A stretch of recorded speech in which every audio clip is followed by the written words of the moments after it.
A un debate de ser aprobado quedó el proyecto de reforma pensional. La Comisión Séptima de la Cámara de Representantes aprobó los 94 artículos de la iniciativa. La Comisión Séptima de la Cámara de Representantes aprobó el articulado de la reforma pensional que crea una migración al sistema de pilares que funcionará con 3 eslabones. El pilar contributivo, donde están los cotizantes de prima media y del componente complementario de ahorro individual. El pilar semicontributivo, donde están los cotizantes que no logran cumplir los requisitos de pensión y que estén en un rango de cotización entre los 300 y menos de 1000 semanas. El pilar solidario, donde están las personas de la tercera edad que no logran pensionarse y fija un rango de edades de hombres para 65 años y mujeres de 60 años. Son pilares que son no solamente estructurales, sino que tienen una gran inclusión social. Y somos el único en el mundo, si es aprobado en el cuarto debate, somos el único con un pilar semicontributivo que me parece que es muy importante porque nos convertimos no solamente en experiencia innovadora, sino que vamos a ser ejemplo de inclusión para todos los países. Este jueves se aprobaron los 25 artículos faltantes, entre los que se incluye uno de los más polémicos, relacionado con el manejo de los recursos de las pensiones. Sería el Banco de la República el que los administrará. Sin embargo, se incluyó un cambio, y es que ahora el presidente podrá nombrar una comisión asesora que tendrá voz, pero no voto. Queremos garantizar que los fondos estén en manos de el Banco de la República. Eso le da tranquilidad al país, bien lo explicaba Andrés. Ministra, con ese reconocimiento también tengo que decir que ese es un comité técnico. La sesión no estuvo exenta al debate, incluso los ánimos se exaltaron cuando se discutía un artículo sobre el lapso de tiempo de los litigios de Colpensiones y su caducidad. Pero ¿por qué no me vas a hablar si yo estoy dejando Permítame hablar. Que una persona que esté vendiendo a los pensionados o las personas afiliadas, resulta que le quiere conceder un tiempo reducido para que pueda hacer los alegatos jurídicos. La ministra de Trabajo explicó cómo será la transición. La transición viene tal y como está. Tenemos dos tipos de transición. Una transición que es para los traslados entre regímenes de 2 años. Por 2 años los colombianos con doble asesoría van a poder trasladarse del régimen del Fondo de Ahorro Individual al público de Colpensiones o viceversa, del régimen público al de pensiones. El proyecto de reforma pensional ahora pasará a cuarto debate en la Cámara, donde tiene que lograr su aprobación antes del 20 de junio. El ministro de Hacienda, Ricardo Bonilla, criticó el manejo de los recursos de las pensiones por parte de los fondos privados. Aseguró que en 2023 obtuvieron ganancias en comisiones por más de 1,2 billones de pesos. El ministro de Hacienda arremetió contra los fondos privados de pensiones y sus ganancias. Aseguró que dichas empresas estarían cobrando hasta 5 comisiones por el manejo de las cotizaciones. Lo cierto es que en términos reales, el año pasado los fondos recaudaron 33.5 billones de pesos en cotizaciones y recaudaron 1.2 billones en comisiones obligatorias. Aquí los ciudadanos no tienen capacidad de elección. El ministro aseguró que la reforma pensional busca reorganizar las cuentas del sistema, incluidas las relacionadas con los fondos privados. Más lo que recibirían por flujo, más lo que le van a seguir cobrando a los cesantes. Entonces, ¿cuánto quieren ganar los fondos? Incluso Bonilla dijo que parte de estos recursos entrarán a financiar el pilar contributivo. Le va a llegar al fondo de ahorro del pilar contributivo. ¿A alguna parte va a llegar? En este caso la ley dice va a llegar al fondo de ahorro del pilar contributivo. Bonilla se refirió a este tema, pues la reforma modificará las comisiones de los fondos privados sobre el monto que supere el umbral de cotización. Desde el Cauca, el presidente Gustavo Petro ordenó una ofensiva total contra las disidencias de Iván Mordisco. Además, descartó un nuevo cese el fuego con esa agrupación. Gerardo Aristizábal con toda la información. Margarita, pues esa fue la conclusión que entregó el ministro de Defensa, Iván Velázquez, acompañado de toda la cúpula de las Fuerzas Armadas, al término de un consejo de seguridad que encabezó el presidente de la República, Gustavo Petro, aquí en Popayán. Arremetida total contra la facción de las disidencias del Estado Mayor Central de las FARC que comanda Iván Mordisco. No habrá extensión de cese el fuego con esa organización, pero con la que dirige alias Cararca sí. El ministro de Defensa y los comandantes de las fuerzas militares y de la policía hablaron de esto y de la arremetida total ordenada por el presidente Gustavo Petro contra esos terroristas. El grupo comandado por Iván Lozada o Mordisco y el grupo comandado por Cararca con su grupo continúa en la mesa de negociación y con ellos además continúa el cese al fuego.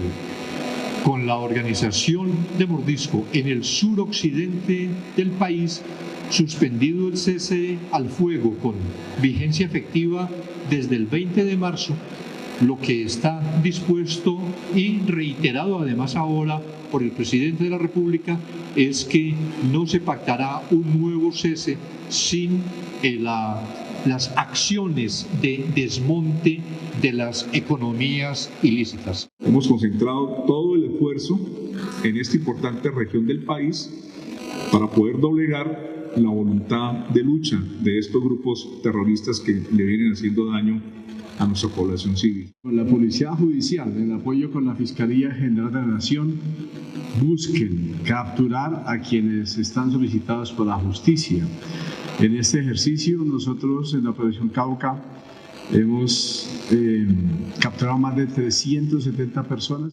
Y en medio de un fuerte dispositivo de seguridad, el presidente Gustavo Petro visitó el municipio de Morales, Cauca. Allí constató precisamente cómo quedó la estación de policía tras el ataque de las disidencias de alias Iván Mordisco, el Estado Mayor Central.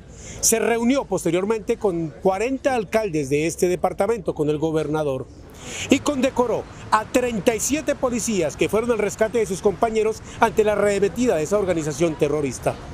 A esta hora, el jefe de Estado mantiene una reunión privada con dirigentes del Consejo Indígena Regional del Cauca, CRIC. Mañana hará uno de sus eventos del Gobierno Escucha, donde se reunirá con víctimas del conflicto.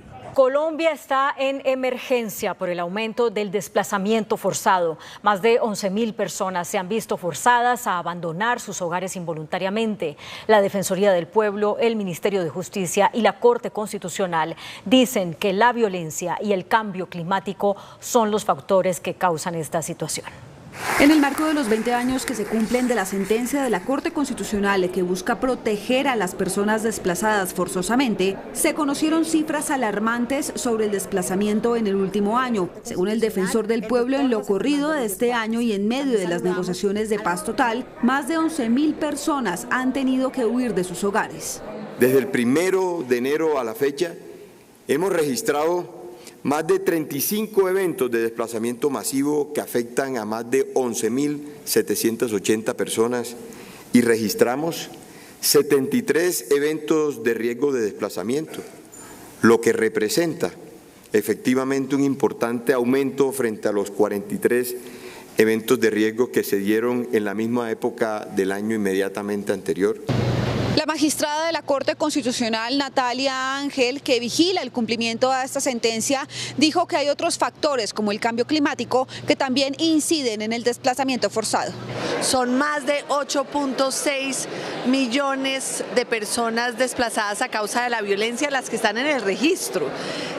No sabemos incluso cuántas más puede haber. Hoy tenemos incluso nuevos fenómenos de movilidad humana.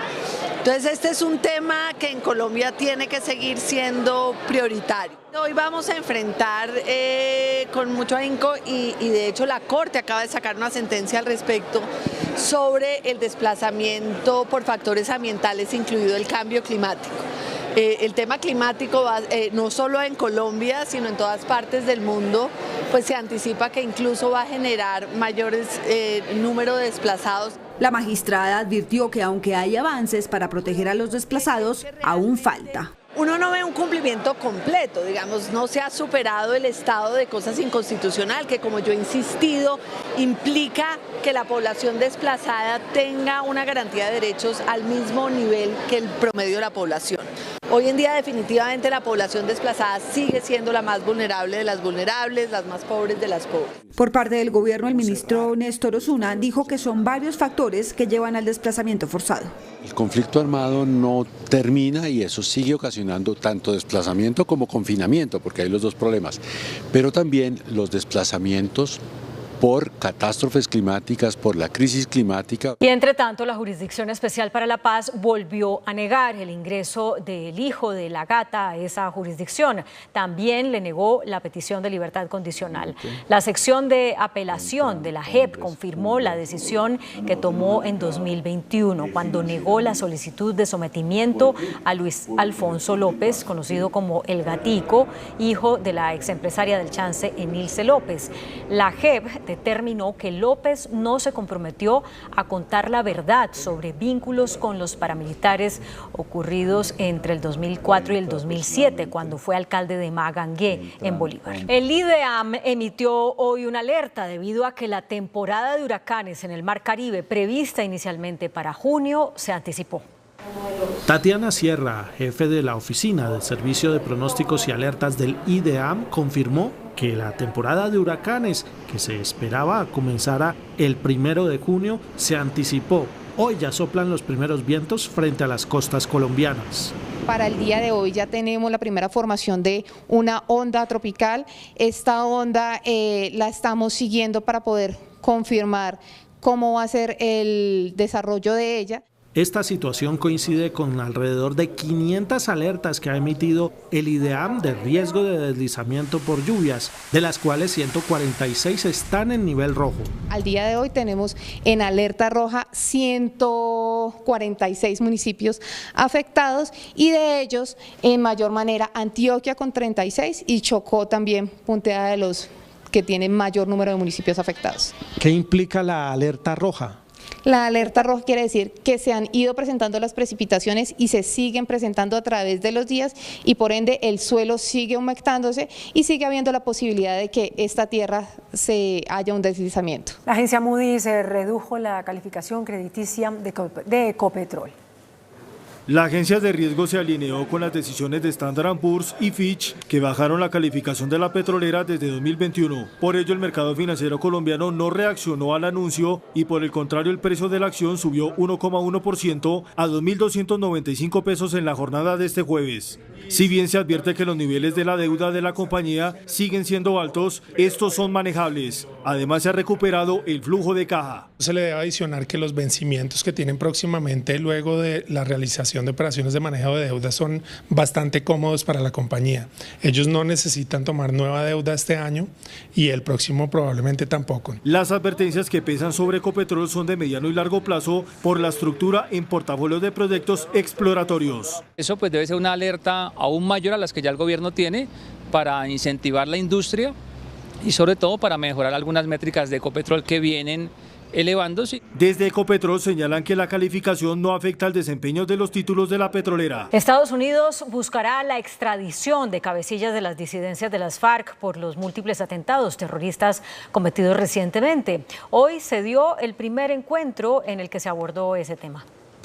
A Colombia llegó la directora de la DEA de los Estados Unidos, Aner Milgran, quien se reunió con el director de la Policía, general William René Salamanca. El punto más importante de esta reunión que sostuvieron en Bogotá tiene que ver con el acuerdo que buscan aterrizar los dos gobiernos para extraditar, llevar hacia los Estados Unidos a todos los cabecillas que sean capturados o que sigan delinquiendo desde las cárceles. Según conoció Noticentro 1 CMI, la extradición hacia los Estados Unidos de estos cabecillas se daría por el envío de cocaína hacia ese país. La DEA se comprometió con una colaboración para la captura de narcos invisibles, de los cuales la Policía Nacional ha identificado a 170 y capturado a 37 de ellos. Se reconoció que se ha incrementado en un 4% el consumo de cocaína en Estados Unidos y que han encontrado con sorpresa una mezcla cocaína-fentanilo para así generar mayor adicción. Ambos países expresaron su preocupación por el creciente tráfico de drogas sintéticas, en especial por un aumento en la producción.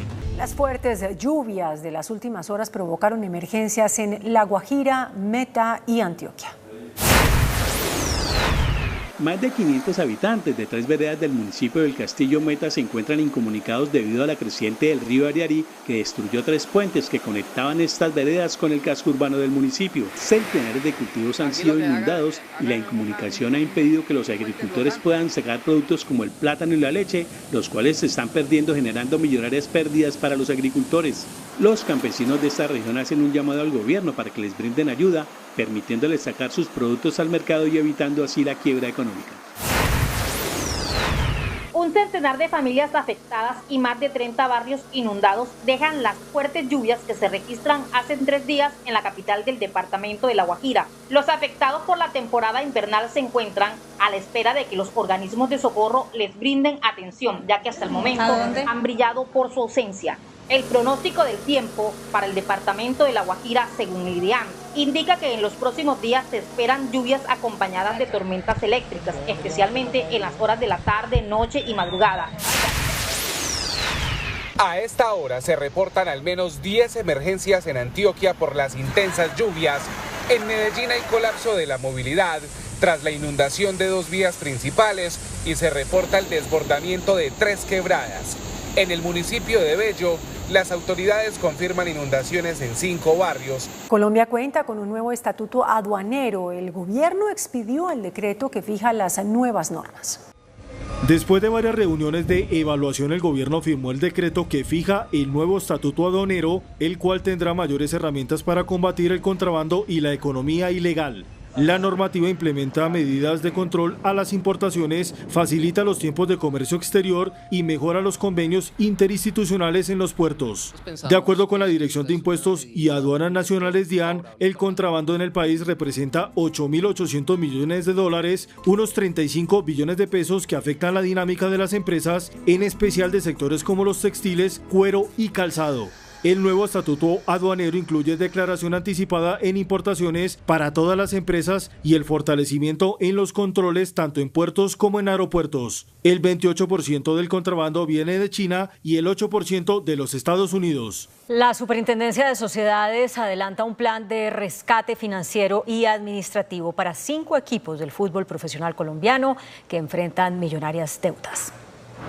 La Superintendencia de Sociedades informó que va por buen camino el proceso de reorganización de 5 de los más reconocidos equipos del fútbol profesional colombiano que se han acogido a la ley de insolvencia para sanear sus finanzas y pagar sus deudas.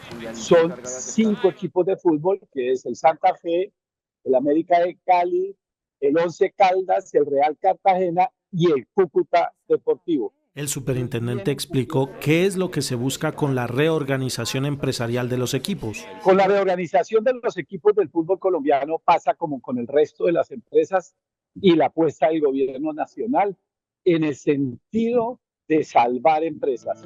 Las deudas de Santa Fe, América, Once Caldas, Real Cartagena y Cúcuta Deportivo suman en su conjunto más de 117.000 millones de pesos. Las autoridades investigan lo sucedido en una clínica de Cali, donde un hombre le disparó a otro paciente mientras recibía atención médica.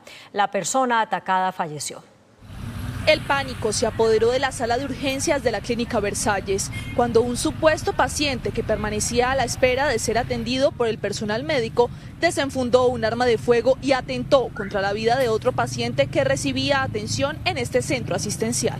Le causa su muerte y en la huida el delincuente logra herir tanto a un guarda nuestro que reaccionó como a un familiar de una paciente que estaba también a la espera del servicio. La víctima fatal fue identificada como Tito Wilber Santana Mesa, de 44 años de edad, quien habría sido remitido en la madrugada del 22 de mayo por el Hospital Carlos Olmes Trujillo, ubicado en el distrito de Agua Blanca, donde recibía a la víctima, quien además contaba con un amplio prontuario criminal. Al espacio llegó uno de los astronautas más longevos del mundo, quien cumplió su sueño a los 90 años. Ed Dwight, el primer afroamericano que fue entrenado como astronauta por la NASA, llegó al espacio a sus 90 años. Dwight se convirtió en el primer hombre de mayor edad en ser enviado a la órbita de la Tierra, luego de que no fuera elegido para formar parte de la promoción de astronautas de 1963. If politics had changed, I would have gone into space in some kind of capacity. As I look at it philosophically, my role in the whole process was to open up a conversation about blacks in space. And I was very, very proud of it. Dwight hizo parte de otras 5 personas a bordo de la misión Blue Origin, propiedad de la compañía SpaceX, que ofrece vuelos comerciales para orbitar la Tierra después de un aproximado de 11 minutos de misión. Se conocieron nuevas hipótesis sobre el asesinato del director de la cárcel Modelo, Elmer Fernández. Funcionarios del IMPEC estarían implicados en el hecho. El ministro de Justicia, Néstor Osuna, aseguró que una de las hipótesis en las investigaciones por el asesinato del director de la cárcel Modelo de Bogotá, Elmer Fernández, apuntan a que guardias de la cárcel estarían implicados como cómplices. Vamos a saber exactamente qué fue lo que ocurrió, quiénes fueron los determinadores y también los autores materiales de ese execrable delito. ¿Hubo participación en miembros del IMPEC? ¿Es una de las hipótesis? Es una de las hipótesis. Sobre la reforma a la justicia, dijo que evalúan beneficios jurídicos para delitos sexuales contra menores de edad. No queremos ser benévolos con nadie, queremos es que no haya impunidad y que haya sanciones rápido. El ministro asegura que si a un implicado se le ofrece la posibilidad de colaborar con la justicia, se pueden llegar a desarticular redes completas y reparar a las víctimas. Se conocieron imágenes de los patrullajes que realizan las disidencias FARC en el departamento del Cauca. Los videos pertenecerían al momento previo del último ataque terrorista en Morales. Son varias las camionetas de alta gama, en su mayoría Toyotas 4x4, donde se estarían desplazando las disidencias FARC en el departamento del Cauca. Guerrilleros fuertemente armados al mando de Iván Mordisco, recorriendo vías de diferentes municipios del departamento. Así ha quedado registrado en videos que se han viralizado en redes sociales. Ejército Nacional analiza las imágenes y confirmaron que estas camionetas habrían sido utilizadas para mover a los guerrilleros que ejecutaron la toma terrorista del lunes en Morales, Cauca.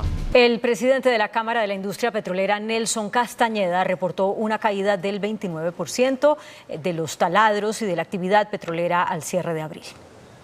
De acuerdo con el reporte de la agremiación, la actividad petrolera sigue cayendo, generando impactos negativos para la producción y el empleo. Según el análisis entre noviembre de 2022 y abril de 2024, la dinámica de esta industria bajó de 155 a 110 taladros, cerca de un 30%.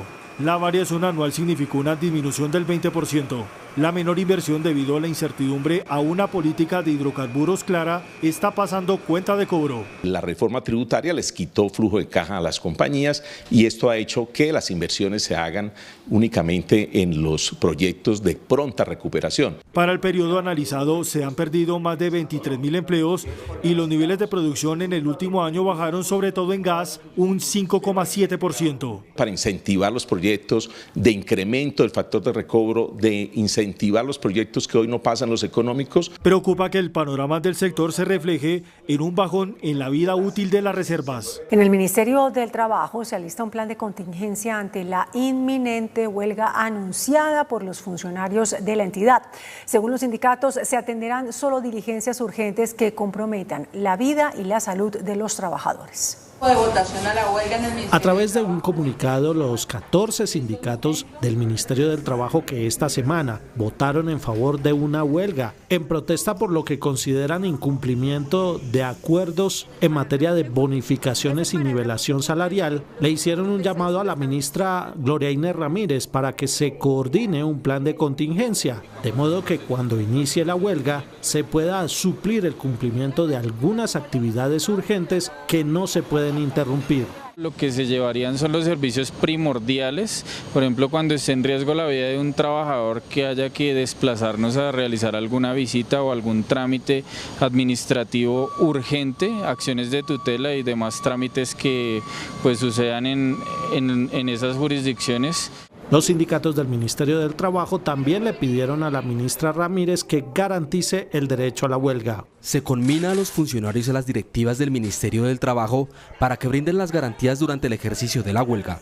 En diferentes centros de reclusión se llevaron a cabo operativos para prevenir la extorsión y la planeación de actos delictivos por parte de los cabecillas de las bandas criminales recluidos en los penales. De manera simultánea, grupos especiales y funcionarios de la Guardia Penitenciaria IMPEC intervinieron 6 de los establecimientos carcelarios más importantes. Un componente de 360 personas donde se llevó a cabo un megaoperativo que buscaba combatir la extorsión y la corrupción. En Bogotá, el Centro de Reclusión La Picota, la Cárcel Modelo y Buen Pastor, así como los centros penitenciarios de Barranquilla Modelo, Palmira y Pedregal. También se reveló que hay 3.700 funcionarios, en su mayoría guardianes, investigados por presunta corrupción.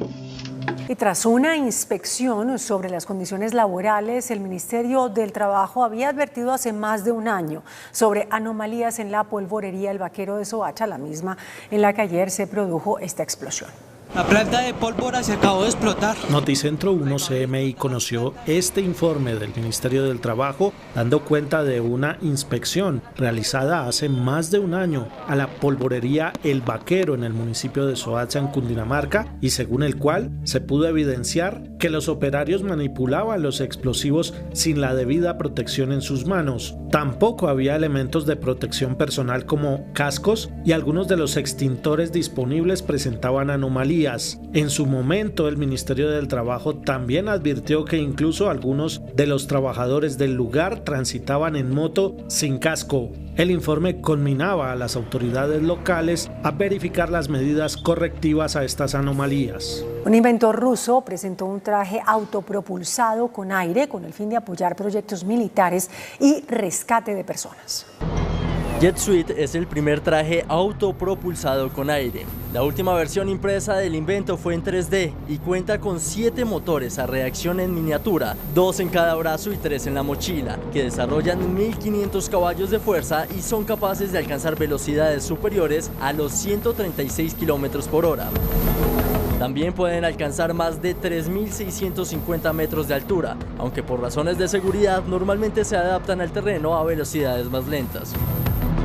El equipo se probó cuando el creador estableció un nuevo récord en Rumania, alcanzando una víctima simulada en la cima de una montaña popular entre los turistas, reduciendo el tiempo de viaje de más de 2 horas a 2 minutos. Esta tecnología se creó con el fin de apoyar proyectos militares y los rescates de las personas. La empresa detrás de las innovaciones, Gravity Industries, ha creado cifras multimillonarias desde la presentación del proyecto hace 3 años.